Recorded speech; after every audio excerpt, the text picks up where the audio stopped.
Hello guys, welcome to my channel Jio accounts group.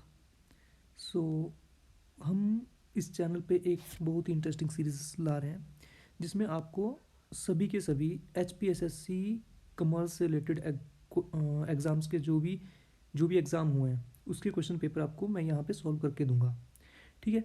तो सबसे पहले हम सीरीज़ में स्टार्ट करेंगे 723 पोस्ट कोड है जो कि कंडक्ट हुआ था 2019 में जियो अकाउंट्स का।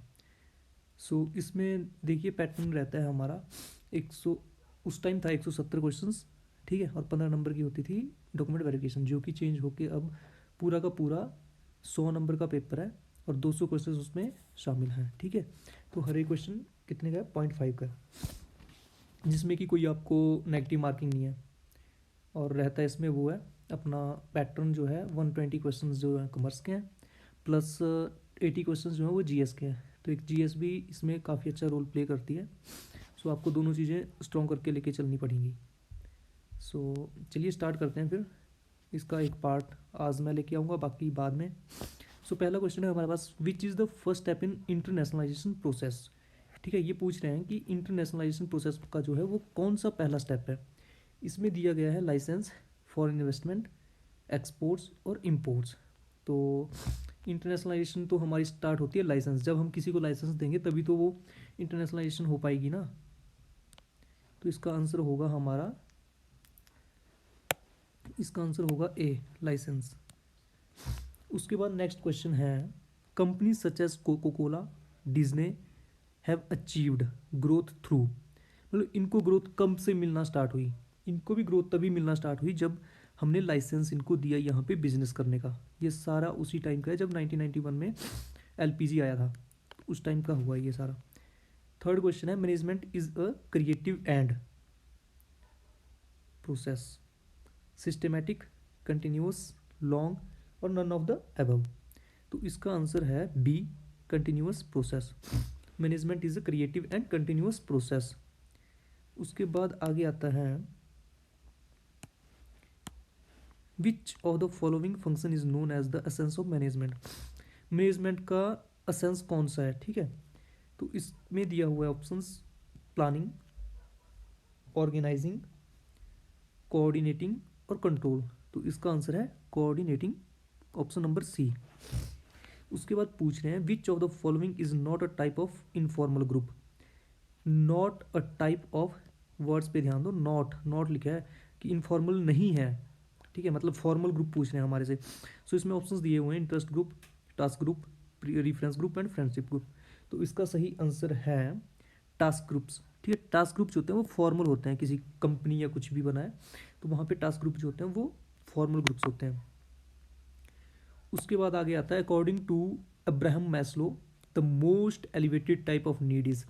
अब्राहम मास्लो के टाइप ऑफ नीड्स कौन कौन से हैं वो पूछ रहा है। एलिवेटेड टाइप ऑफ नीड पूछ रहा है यहाँ पे कौन सी है। तो इसमें ऑप्शंस दिए हैं, self actualization, psychological, esteem and safety. इसका सही आंसर है option A, that is self actualization needs. ठीक है। नेक्स्ट क्वेश्चन है, intermediaries are most closely associated with which concept. Intermediaries are most closely associated with which concept? Market targeting, market segmentations, channel of distribution and marketing information system. इसका सही answer है option C, channel of distribution. Pricing that starts with an idea, selling price is known as pricing that starts with an ideal, selling price is known as value based pricing, skimming pricing, target pricing, penetration pricing। Ideal selling price कौन सी होती है? मतलब idol, हमने एक target pricing बनाई होती है, वो होती है हमारी आइडल। तो इसका आंसर रहेगा C, option C. At what stage in the product life cycle does the safe growth starts to slow down? इसमें पूछ रहा है एट वट स्टेज, कौन सी स्टेज पे जो है प्रोडक्ट लाइफ साइकिल जो है safe growth start to slow, safe growth starts to slow down. ठीक है। तो इसका आंसर है ऑप्शन बी, मैच्योरिटी स्टेज। ठीक है। Financial management process deals with, financial management deals with the investment, financial decisions, both A B and D, none of these. Financial management process जो है किससे डील करता है, तो ये जो है सभी जो भी फाइनेंस से रिलेटेड डिसीजंस हैं उससे डील करता है।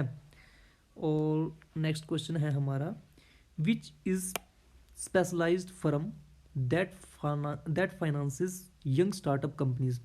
ये पूछ रहा है कि स्पेशलाइज्ड फर्म जो कि स्टार्टअप को फाइनेंस करती है उसको क्या कहा जाता है, venture capital firm, finance company, या स्मॉल बिजनेस फाइनेंस कंपनी, या नन ऑफ दीज। तो इसका आंसर है A, venue capital venture capital firm. ठीक है, next question, shareholders are entitled to a share residually in the company's assets upon liquidation, share the profits, vote, all of these. तो इसका answer होगा option D, क्योंकि एक share holder जो है company की एसेट रेजिड्यूली इन द, जब भी मतलब लिक्विडेशन होती है तो कंपनी की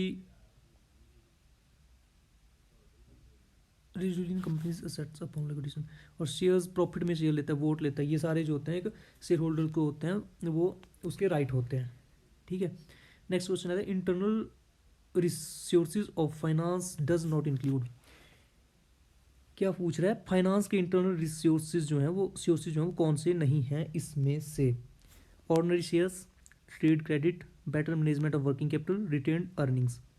तो इंटरनल जो है इसमें ट्रेड क्रेडिट भी है, बेटर मैनेजमेंट वर्किंग कैपिटल भी है, मतलब हम अगर वर्किंग कैपिटल को अच्छे से जो है वो उसका यूज़ करेंगे तो इंटरनल सोर्स ऑफ फाइनेंस ही होगा ना, अगर हम उसको बचा के यूज़ करेंगे तो जो बचेगा वो इंटरनल रिसोर्स ऑफ फाइनेंस होगा। रिटेन्ड अर्निंग्स भी हमारे इंटरनल है। तो ऑर्डिनरी शेयर्स जो कि हमें जब हम शेयर कैपिटल जो है वो इशू करते हैं तब हमें वो पैसा आता है, तो ये जो होता है वो एक्सटर्नल सोर्स ऑफ फाइनेंस रहता है हमेशा। ठीक है, उसके बाद नेक्स्ट क्वेश्चन आता है, which of the following is the type of finance lease, sale and lease back, direct lease, leveraged leasing and all of these. So इसका आंसर है D, all of these. Finance lease में आपकी cell and lease back आता है, direct lease आती है, leveraged leasing भी आती है इसमें। ठीक है, सो नेक्स्ट क्वेश्चन है, which is the major actor of industrial relations from the following. Major actor of industrial relations from the following, employers, unions, government and all of these. Major actor of industrial relation जो रहता है आपका वो employers रहते हैं। ठीक है, तो आंसर रहेगा इसका ए। नेक्स्ट क्वेश्चन आपका आता है question number 16, human resource management function does not include. Human resource management function does not includes, does not पूछा है इन्होंने। ठीक है, ये नहीं पूछा क्या इंक्लूड करता है, रिक्रूटमेंट, सिलेक्शन, कॉस्ट कंट्रोल। सो इसका आंसर रहेगा सी, कॉस्ट कंट्रोल। तो आपका इससे कुछ लेना देना नहीं है कॉस्ट का इससे। Which is the result of human limitations to the span of management. So इसके दिए हुए options, delegation, satisfaction, motivation, development. Human limitation of span of management का जो रिजल्ट कौन नहीं है इसमें से, तो वो आंसर होगा आपका ए, डेलीगेशन। ठीक है, delegation of authority is linked to, delegation of authority किससे लिंक्ड है, that is managerial planning, management coordination, management control and scientific management. So इसका सही आंसर है मैनेजमेंट कंट्रोल। 18 का रहेगा C, management control. Authority always flow from superior to subordinate, subordinate to superior, both A and B and none of these. So इसका सही answer रहेगा superior to subordinate। Authority जो है हमेशा सुपीरियर से subordinate की तरफ जाती है, ना कि subordinate टू सुपीरियर। ठीक है, the person in respect of whose default, whose in respect of whose default the guarantee is given is called. मतलब जिसके डिफॉल्ट करने पे गारंटी दी जाती है उसको क्या कहा जाता है, A debtor, B creditor, indemnifier and surety. तो इसका सही आंसर है debtor. A contract can be discharge or terminated by performance, mutual contract, break of contract or all of these. So इसका सही आंसर है D, all of these. Next question है आपका, a quasi contract is an contract, legal obligation, agreement, contingent contract. तो इसका सही answer है legal obligation होती है ये quasi contract. In a standardize contract the individual has no choice but to accept and sign on the dotted line. The individual must be protected in contract. The agreement is without consideration. None of these. इनके बोलने का मतलब standardise contract क्या है, तो इसका सही answer होगा option A, the individual has no choice but to accept and sign on the dotted line. Next question है 24. An advertisement inviting tender is a proposal, an invitation to offer, a proposal to the public, a promise. So इसका सही answer है option B, an invitation to offer. कोई भी वहाँ पे बोली लगा सकता है टेंडर में. नेक्स्ट क्वेश्चन है the contract act of 1872 was enacted on 25 April 1972, 25 May 1872, 25 June 1872 and none of this. तो इसका सही आंसर है 25 अप्रैल 1972, जो कि मेरे ही है 26 नंबर.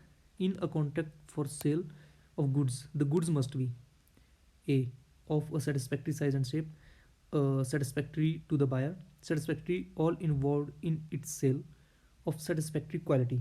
So सही आंसर क्या होगा, हम इसकी क्वालिटी होनी चाहिए सही, ऑप्शन डी, satisfactory क्वालिटी होनी चाहिए. ठीक है.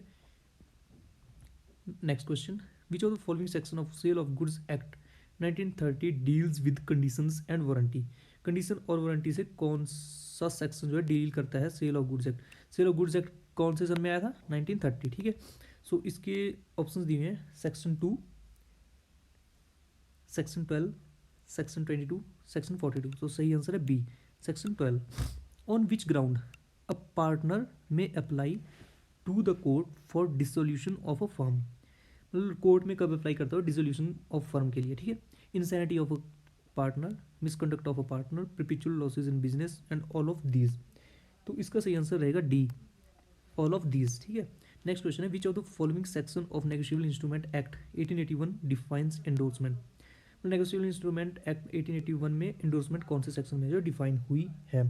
इसका सही आंसर है, चलो पहले option section A, section 1, section 5, section 10, section 15. तो इसका सही आंसर है option D, section 15. Next question है which of the following is not a negotiable instrument. निम्नलिखित में से कौन सा नेगोशिएबल इंस्ट्रूमेंट नहीं है. Bill of exchange, bank draft, bearer cheque and share certificate. तो इसका सही आंसर है ऑप्शन डी, शेयर सर्टिफिकेट. ठीक है. नेक्स्ट क्वेश्चन आता है आपका calculate median from following data 10, 12, 8, 7, 11. ठीक है. इसको कैलकुलेट करोगे तो हमारे पास आता है ऑप्शन ए. ठीक है, 10. नेक्स्ट आता है क्वेश्चन, फिर से ये भी न्यूमेरिकल है, जो न्यूमेरिकल का भी देखेंगे सॉल्व करके, बट अभी मैं आपको ऐसे ऑप्शन में बता दूंगा.